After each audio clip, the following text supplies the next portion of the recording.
We are so glad you could join us for our online sermon today. Before we hear God's word, we will have scripture read. நீங்கள் இணையம் வழியாக இடம்பெறும் பிரசங்கத்தில் எங்களோடு இணைந்திருப்பதில் நாங்கள் மகிழ்ச்சி அடைகிறோம்.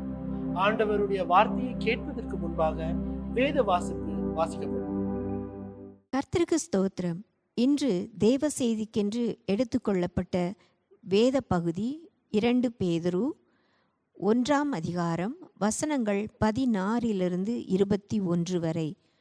புதிய ஏற்பாட்டில் பக்கம் 323. 2 பேதுரு 1 அதிகாரம் வசனங்கள் 16 21 வரை.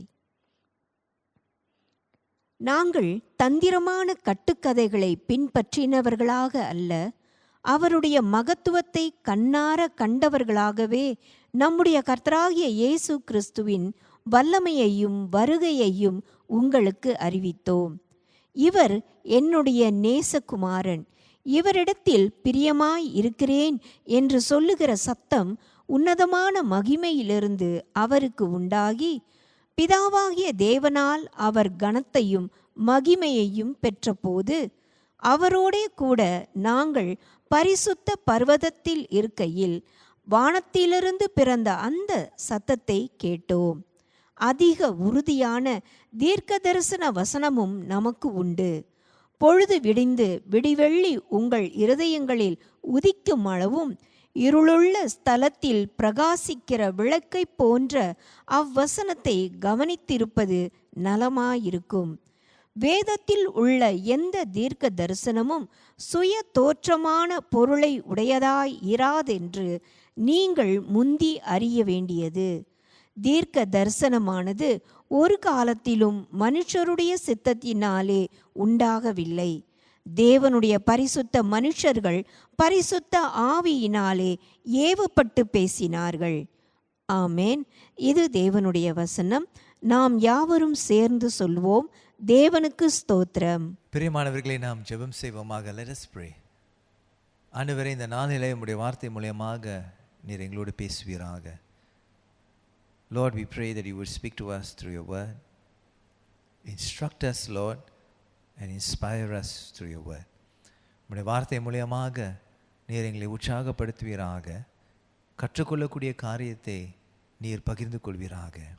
இயேசு கிறிஸ்துவின் நாமத்திலே, in Jesus mighty name, amen. விசுவாசத்தை பகிர்ந்து கொள்ளுதல், sharing the faith. There are many things that we can share with each other as believers. விசுவாசிகளாக இருக்கின்ற நாம் பல காரியங்கள் ஒருவருக்கு ஒருவர் பகிர்ந்து கொள்ளலாம். நம்மளுடைய உணவுகளை பகிர்ந்து கொள்ளலாம், நம்மளுடைய வீடுகளை பகிர்ந்து கொள்ளலாம், நம்மளுடைய வாழ்க்கை குறித்த அனுபவங்களை ஒருவருக்கு ஒருவர் பகிர்ந்து கொள்ளலாம், நம்மளுடைய அபிப்பிராயங்களை ஒருவருக்கு ஒருவர் பகிர்ந்து கொள்ளலாம், அல்லது நம்மளுடைய குறைகளை மற்றவர்களிடத்திலே சொல்லலாம். There are many things that we can share with each other as fellow believers. There are resources that we can share, such as food, clothing, housing. There are stories about our lives that we can share with one another. Or we can share our opinions and complaints about matters. But the question is, are these the only things that we share? கேள்வி என்னவென்றால், இவைகளை மட்டும்தான் நாம் விசுவாசிகளாக இருக்கின்ற நாம் ஒருவருக்கு ஒருவர் பகிர்ந்து கொள்கிறோமா? Today's scripture reminds us that when we as fellow believers gather, we should also include sharing our faith with one another. வேதம் நமக்கு என்ன கற்றுக் கொடுக்கிறது என்றால், இவைகளை பார்க்கிலும் இவைகளுக்கு மேலாகவே நாம் விசுவாசிகளாக கூடும் பொழுது நம்முடைய விசுவாசத்தையும் நாம் ஒருவருக்கு ஒருவர் பகிர்ந்து கொள்ள வேண்டும் என்று இந்த வசனங்களில் நாம் கவனிக்கிறோம். Peter writes to the church about Jesus whom he has personally experienced. பேதுரு சபைக்கு எதை குறித்து எழுதுகிறான் என்றால், இயேசுவோடு இருந்த அனுபவத்தை குறித்து எழுதுகிறதை நாம் கவனித்து பார்க்கிறோம். Peter wants the church to know that Jesus that he was teaching was not a myth. இந்த இயேசு என்று சொல்லக்கூடிய இந்த நபரானவர், பேதுரு கற்றுக் கொடுக்கக்கூடிய இந்த நபரானவர், இவர் ஒரு கட்டுக்கதை அல்ல, இவர் உண்மையாக வாழ்ந்தவர், உண்மையான தேவகுமாரன் என்று இந்த சபைக்கு எழுதுகிறதை நம்ம கவனித்து பார்க்கிறோம். 2 பேதுரு 1 அதிகாரம் 16வது வசனத்திலே இந்த வசனங்களை நம்ம கவனித்து பார்ப்போமே. நாங்கள் தந்திரமான கட்டுக்கதைகளை பின்பற்றினவர்களாக அல்ல, அவருடைய மகத்துவத்தை கண்ணார கண்டவர்களாகவே நம்முடைய கர்த்தராகிய இயேசு கிறிஸ்துவின் வல்லமையையும் வருகையையும் உங்களுக்கு அறிவித்தோம். அவருடைய மகத்துவத்தை கண்ணார கண்டோம் என்று பேதுரு சொல்கிறார். இந்த வசனங்களை நம்ம பார்க்கும் பொழுது பேதுரு எதை குறித்து சொல்கிறார் என்றால், ஒரு மலையின் மீது இயேசு தன்னுடைய சீஷர்களை அழைத்து சென்றார். அதிலே பேதுரு ஒருவனாக இருந்தான், ஒரு சீஷனாக இருந்தான்.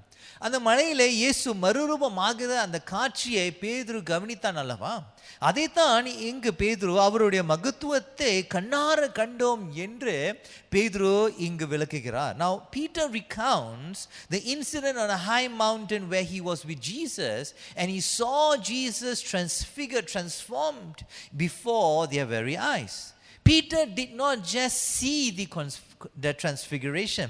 பேதுரு வெறும் கண்ணார கண்டது மட்டுமல்ல, ஆனால் தன்னுடைய காதுகளாலே அவன் தேவனுடைய குரலை கேட்டான் என்றும் நாம் கவனித்து பார்க்கலாம். Now Peter didn't just see the transfiguration, he also heard the heavenly Father's voice about Jesus. பரலோக பிதாவானவர் தன்னுடைய குமாரனாக இயேசுவை குறித்த சொன்ன வார்த்தைகளையும் பேதுரு கேட்டான் என்று நாம் கவனிக்கலாம். அது 2 பேதுரு 1 அதிகாரம் 17வது வசனத்திலேயும் மத்தேயு எழுதின சுவிசேஷம் 17வது அதிகாரம் 5வது வசனத்திலையும் நாம் பார்க்கலாம். இந்த குரல் வரும் பொழுது இயேசு தான் மெய்யான தேவனுடைய குமாரனாய் இருக்கிறார் என்று சொல்லுகின்ற அந்த சம்பவத்தை குறித்து பேதுரு இங்கு எழுதுகிறதை நாம் கவனித்து பார்க்கலாம். முதலாவது 2 பேதுரு 1 அதிகாரம் 17வது வசனத்தை கவனித்து பார்ப்போமே. அதன் பிறகு மத்தேயு எழுதின சுவிசேஷம் 17:5வது வசனம். இவர் என்னுடைய நேசகுமாரன், இவரிடத்தில் பிரியமாயிருக்கிறேன் என்று சொல்லுகிற சத்தம் உன்னதமான மகிமையிலிருந்து அவருக்கு உண்டாகி, பிதாவாகிய தேவனால் அவர் கனத்தையும் மகிமையையும் பெற்றபோது. இந்த வசனத்தை பேதுரு சொல்லும் பொழுது இது மத்தேயு எழுதின சுவிசேஷத்திலிருந்து சொல்லப்பட்ட அவன் அனுபவித்த அந்த சம்பவத்தை குறித்து நம்ம கவனிக்கிறோம். அந்த மத்தேயு 17வது அதிகாரம் 5வது வசனத்தை கவனித்து பார்ப்போமே. அவன் பேசுகையில், இதோ ஒளியுள்ள ஒரு மேகம் அவர்கள் மேல் நிழலிட்டது. இவர் என்னுடைய நேசகுமாரன், இவரில் பிரியமாயிருக்கிறேன், இவருக்கு செவி கொடுங்கள் என்று அந்த மேகத்திலிருந்து ஒரு சத்தம் உண்டாயிற்று. இவருக்கு செவி கொடுங்கள் என்று பரலோக பிதா அந்த சீஷர்கள் மத்தியில் சொன்னதை நாம் கவனித்து பார்க்கிறோம். மத்தேயு சுவிசேஷம் 17வது அதிகாரம் 1வது வசனத்திலிருந்து 9வது வசனம் வரை இந்த இயேசு மறுரூபமான அந்த காட்சியும் அந்த கண்ட அந்த காரியமும் கேட்ட அந்த குரலும் எதுக்கு ஒப்பிடப்படலாம் என்றால் சங்கீதம் 2வது சங்கீதத்தை நாம் ஒப்பிட்டு பார்க்கலாம். In Matthew chapter 17 verses 1 to 9, the account of Jesus' transfiguration has many similarities with Psalm 2. இந்த சங்கீதம் இரண்டாவது சங்கீதமானது எதுக்காக எந்த சூழ்நிலையிலே உருவாக்கப்பட்டது என்றால், எருசலேமில் ஒரு ராஜாவை ராஜரீகம் பண்ணக்கூடிய ஒரு சூழ்நிலையை குறித்து விவரிக்கக்கூடிய ஒரு சங்கீதமாக இருக்கிறது. Psalm 2 was written for a coronation in Jerusalem, where a king will be enthroned and crowned. ஒரு ராஜாவானவர் அங்கு முடிசூடப்படுகிறார், அவர் ராஜாவாக அறிக்கையிடப்படுகின்ற ஒரு சூழ்நிலை குறித்து சங்கீதம் 2 சொல்கிறது.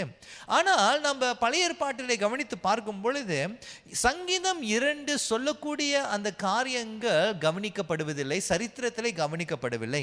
When we read Psalm 2, there is no king in the history of Israel, not even David or Solomon fulfill what the psalm describes. இங்க சங்கீதம் 2 எதை குறித்து விவரிக்கிறது என்றால், ஒரு ராஜா வருவார், அந்த ராஜாவானவர் பிரிக்கப்படாத ஒரு ராஜ்யத்துக்கு அவர் ராஜாவாய் இருந்து இந்த ராஜ்யமானது உலகம் முழுவதும் அவருடைய ராஜ்யமாய் இருக்கும் என்று சங்கீதம் 2 அது சொல்லுகிறதே நம்ம கவனித்து பார்க்கிறோம். அந்த சங்கீதத்திலே இந்த ராஜாவானவர் தேவனை பிரதிபலிப்பார். இந்த ராஜாவுக்கும் தேவனுக்கும் இருக்கக்கூடிய அந்த உறவானது பிதாவும் குமாரனும் இருக்கக்கூடிய ஒரு உறவாக இருக்கும் என்று சங்கீதம் 2 சொல்கிறதே நம்ம கவனித்து பார்க்கிறோம். Now Psalm 2 was written in anticipation of a king who will rule over an undivided kingdom that spans the entire world. The psalm refers to a king who will represent God on earth, and the relationship between this king and God would be a father-son relationship. As Peter writes to the church after the resurrection and ascension of Jesus, explaining that the king that is described in Psalm 2 is Jesus.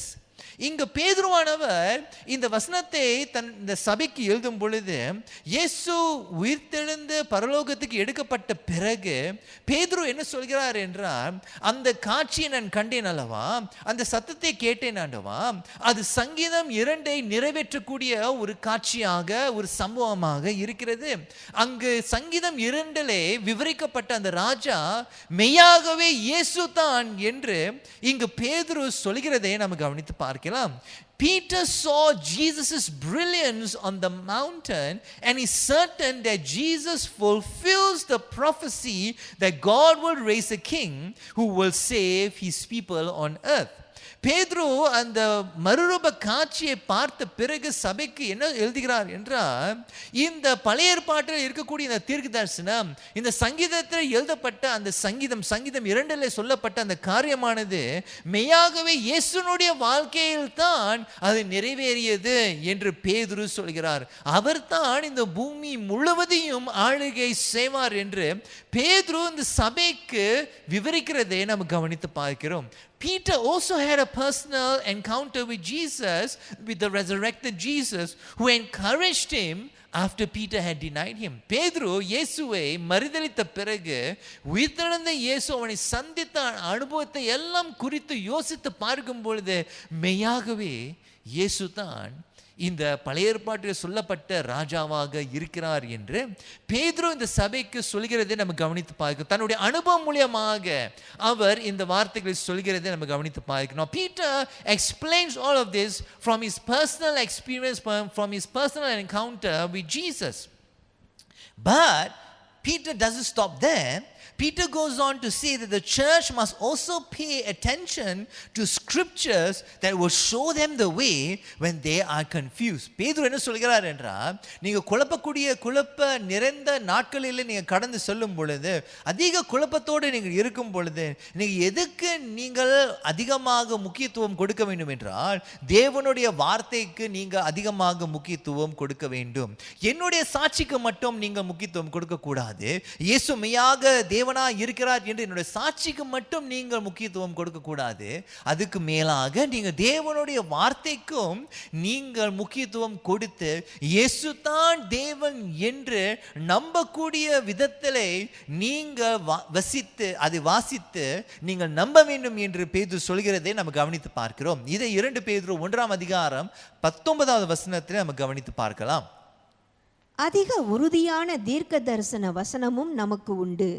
பொழுது விடிந்து விடிவெள்ளி உங்கள் இருதயங்களில் உதிக்கும் அளவும் இருளுள்ள ஸ்தலத்தில் பிரகாசிக்கிற விளக்கை போன்ற அவ்வசனத்தை கவனித்திருப்பது நலமாயிருக்கும். அவ்வசனத்தை கவனித்திருப்பது நலமாயிருக்கும் என்று ஏன் சொல்கிறார் என்றால், சில நாட்களிலே நம்பிக்கை இல்லாத நாட்களிலே நம்பிக்கை வருமளவும் நீங்கள் அவ்வசனத்தை கவனித்திருப்பது நலமாயிருக்கும் என்று பேதுரு சொல்கிறார். First, Peter shares his personal experience and his encounter with Jesus. And then he urges the church to pay attention to one another, to this witness that Peter is sharing. On top of that, Peter encourages the church, read the scripture, search for yourself, be convinced be convinced that Jesus is truly the Christ, the King who will come and rule and save us.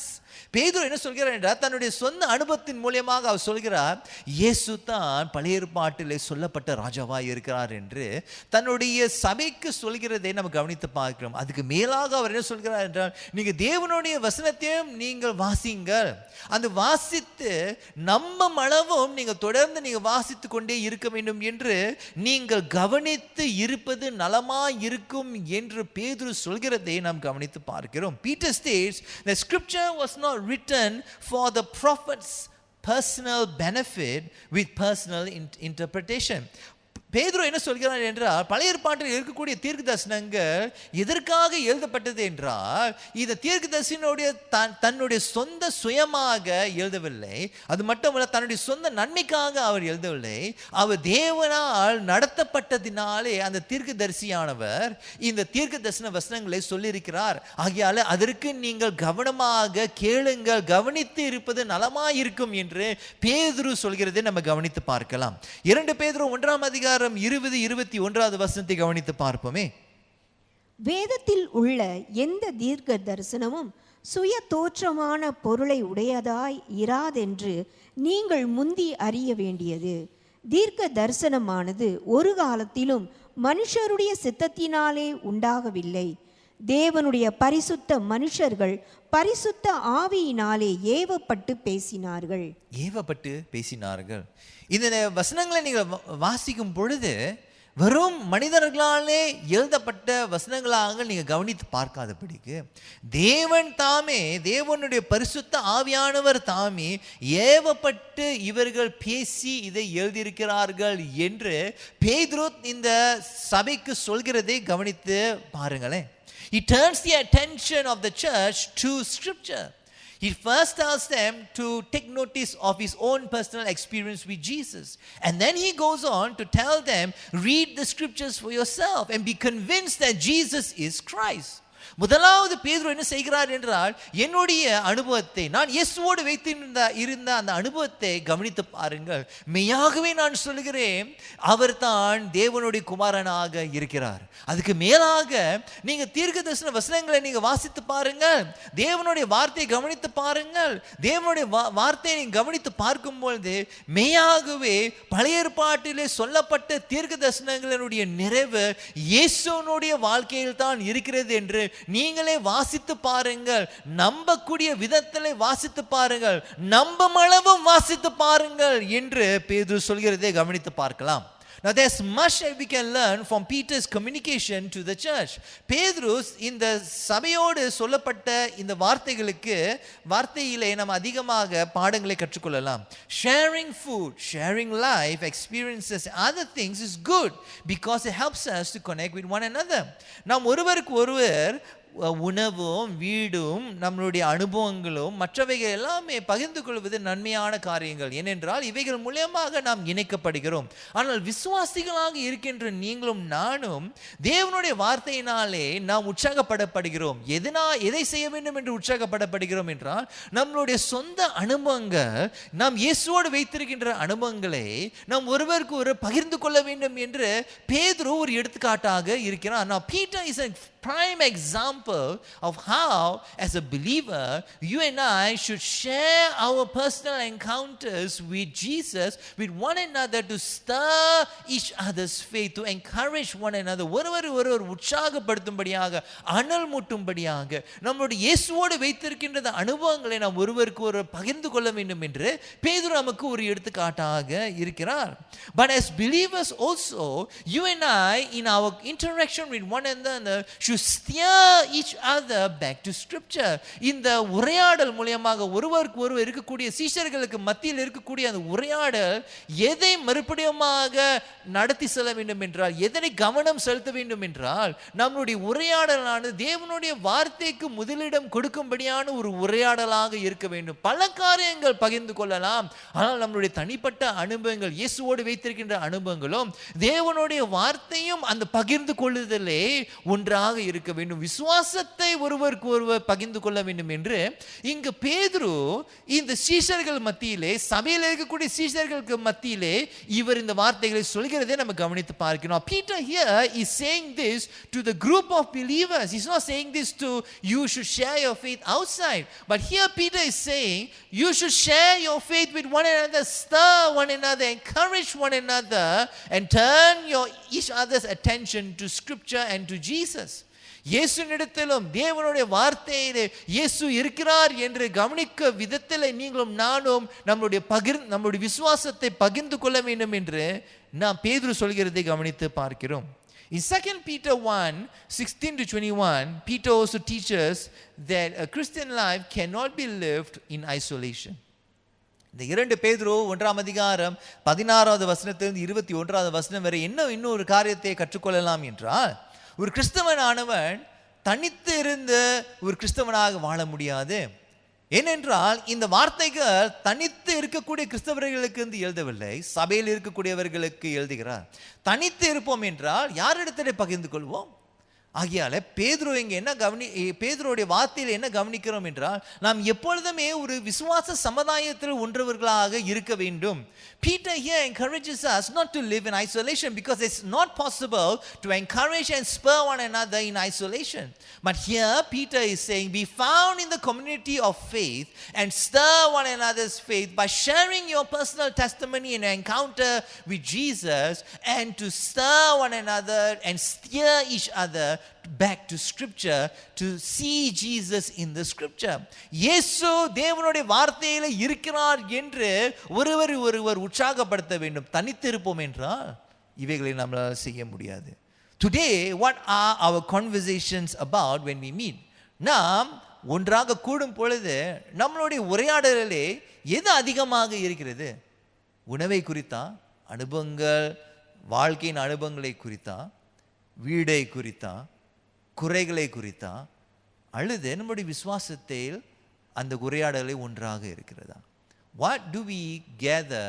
What do we speak when we gather together? Do we always talk about food, our life experiences, our complaints? Or is our faith part of that conversation as well? Scripture tells us and encourages us to be part of a community that reminds each other about Jesus. இயேசுவை குறித்து ஞாபகப்படுத்திக் கொள்ளக்கூடிய ஒரு சமுதாயத்திலே, ஒரு குழுவிலே நாம் காணப்பட வேண்டும், ஒரு சபையிலே காணப்பட வேண்டும் என்று பேதுரு நமக்கு கற்றுக் கொடுக்கிறார்.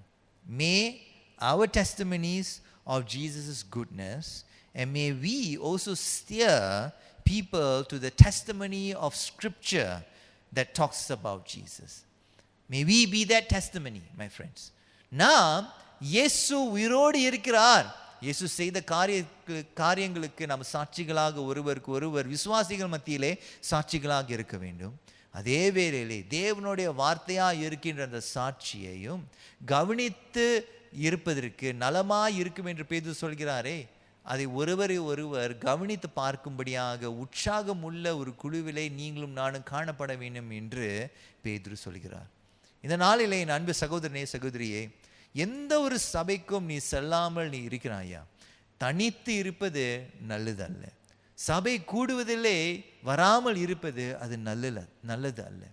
இந்த நாளிலே நீ ஒரு தீர்மானம் எடுப்பாயா?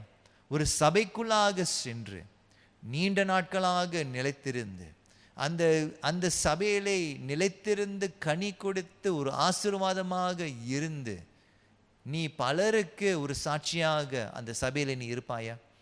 My dear brother and sister, will you make a decision today to go, and if you are not part of a church, to go and be part of a church, to be deeply rooted in the community, in the culture of the church, and to bear much fruit and be a testimony of Jesus in that community of faith.